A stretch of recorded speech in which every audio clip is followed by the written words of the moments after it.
Masih ya? Tes tes tes. Absen dulu. Jangan-jangan ini. Mbak Esti, oke. Mbak Prima, masih. Mbak Ika, masih. Mbak Cia masih. Hore, 4 juta. Masih setia dengerin. Kayak ini ya, jadi kayak dengerin radio nih, jangan-jangan.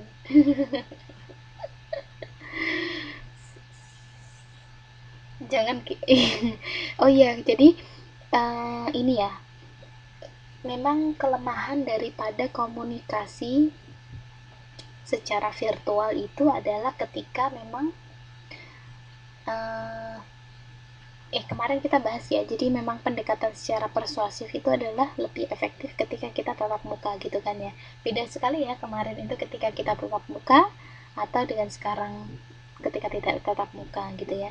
Nah sekarang itu kita lebih, ketika tatap muka kita kan apa, selain listening kita juga seeing ya, atau kita melihat. Jadi selain kita mendengar tapi kita melihat, jadi ada ketika kita melihat, jadi ketika semakin banyak indera yang digunakan itu maka akan lebih menarik gitu ya obrolan seperti itu. Makanya kemarin ketika tatap muka itu adalah salah satu bentuk pendekatan persuasif, itu lebih enak. Nah sekarang ini hanya, kita hanya apa nih, jangan hanya apa kemarin, jangan hanya listening ya istilahnya, jangan hanya hearing saja ya. Jadi kita mungkin sekarang ini kalau bisa teman-teman itu juga listening ya, listening, jadi mendengarkan sekaligus mencerna gitu ya.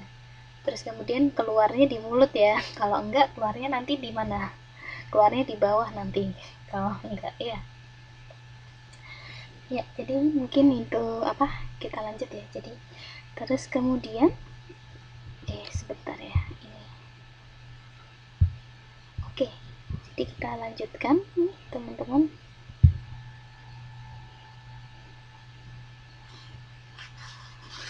Yang ke selanjutnya itu adalah merupakan, kita tadi kan sudah membahas nih bagaimana urutan pesan itu ya. Jadi kita harus ada perhatian, kemudian harus isinya itu ada minat, kemudian harus ada bahasa, terus kemudian harus ada tindakan. Nah untuk gimana sih supaya pesan itu menarik gitu kan, menarik tuh mempunyai apa, mempunyai daya tarik gitu ya. Nah, di sini mempunyai daya tarik ini adalah dia apa? Menimbulkan rasa takut tuh. Kok bisa menimbulkan gitu ya? Pada intinya adalah daya tarik pesan itu adalah pesan itu memiliki sebuah kekuatan gitu kan. Jadi kekuatan yang, jadi kita harus merancang gitu ya, merancang sebagaimana sebuah pesan itu mempunyai kekuatan. Yang satu itu adalah menimbulkan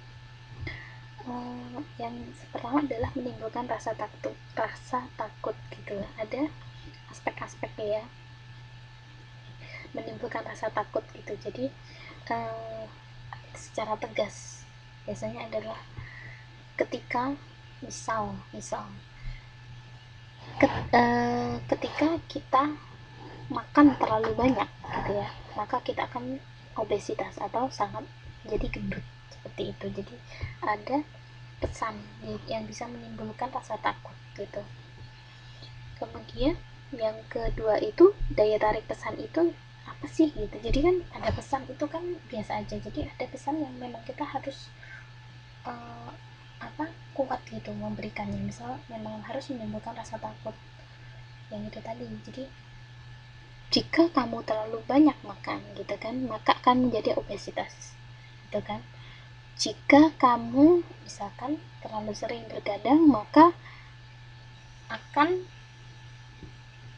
tidak cantik misalkan gitu. Jadi menimbulkan rasa takut ini, ketika pesan menimbulkan, ada satu pesan menimbulkan rasa takut itu ada pesan yang menarik. Yang kedua ada apa, ada ganjarannya. Ada ganjarannya itu pada contohnya adalah misalkan nih beli satu, misal yang sering, siapa yang sering shopping di net, sering nggak di net gitu kan.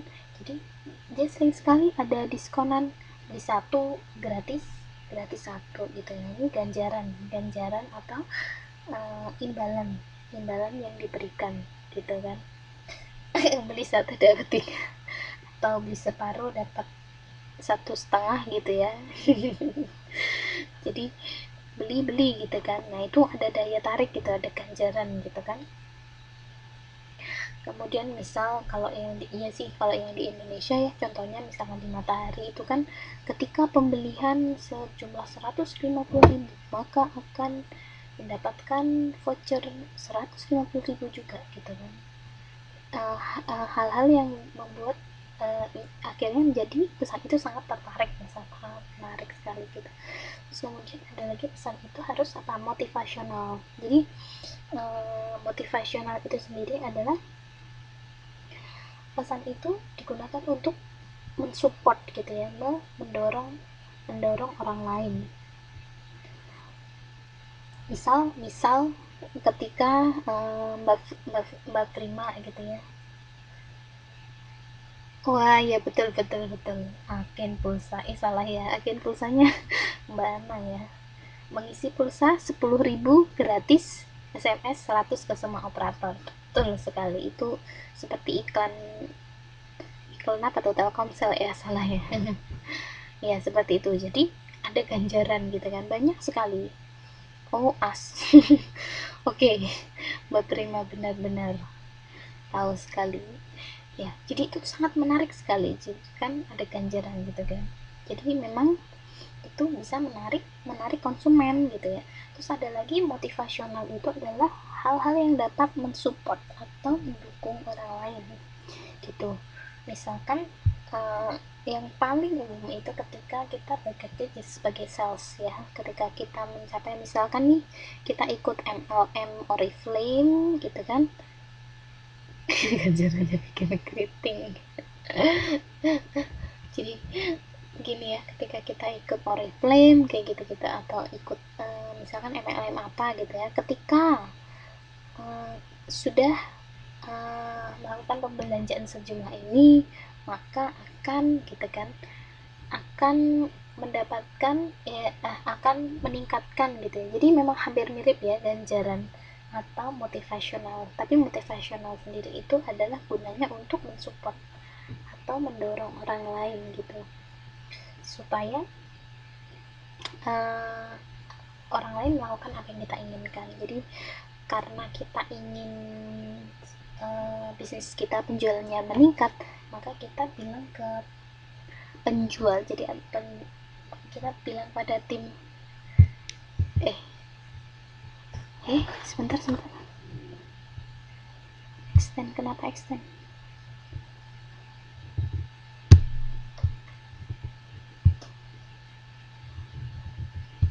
bentar ya, halo, oke, masih ada ya teman-teman. Oke, jadi untuk yang motivasional, jadi untuk yang motivasional itu adalah memberikan ganjaran. Jadi hampir mirip ya, hampir mirip dengan ganjaran, tapi motivasional itu gimana kita ingin mencapai sesuatu. Contohnya misalkan kita ingin mencapai penjualan yang tinggi, kita bilang pada tim penjual atau sales kita gitu, supaya apa, supaya mereka menggenjot penjualannya gitu kan. Kamu nanti kalau misalkan nih, kalau bisa menjualkannya ini, maka kamu akan mendapatkan ini. Itu adalah salah satu pesan motivasional. Terus kemudian ada lagi pesan emosional, jelas ya, dia untuk gunanya itu untuk apa sih, membangkitkan emosi orang lain seperti apa gitu kan. Terus kemudian ada yang kelima, itu adalah pesan rasional, adalah digunakan untuk apa nih, digunakan untuk membicarakan masalah bukti-bukti ya. Jadi seperti para ilmuwan itu dia menggunakan daya tarik pesannya itu secara rasional. Biasanya misalnya teman-teman pernah tahu tidak, kenapa gitu kan, kenapa wanita yang sedang menstruasi itu dilarang sholat? Ada yang pernah tahu nggak? Emang nggak boleh mbak? Bukan seperti itu juga. Jadi ada alasannya gitu. Jadi dia ada pesannya itu bisa secara